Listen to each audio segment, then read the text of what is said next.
नमस्कार. पाहूया आज दिवसभरातील ठळक घडामोडी फक्त आपल्या शिवराजी न्यूज या चॅनलवरती. पाहूया या बातमीचा सविस्तर वृत्तांत. इचलकरंजी बस स्थानकात स्मार्ट कार्डसाठी झंबड. सवलतीच्या प्रवासासाठी एनसीएमसी अनिवार्य. इचलकरंजी येथील महाराष्ट्र राज्य मार्ग परिवहन महामंडळाने आता डिजिटल प्रवासाच्या दिशेने पाऊल टाकत सर्व सवलतधारक प्रवाशांसाठी एनसीएमसी स्मार्ट कार्ड बंधनकारक केले आहे.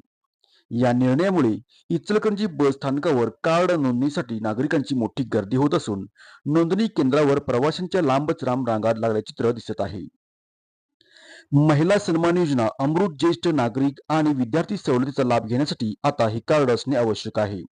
सध्या ही नोंदणी मोहीम प्रत्येक आगारात सुरू असून अधिक माहितीसाठी प्रवाशांनी जवळच्या एसटी आगाराशी किंवा अधिकृत संकेतस्थळाशी संपर्क साधावा असे आवाहन करण्यात आले आहे.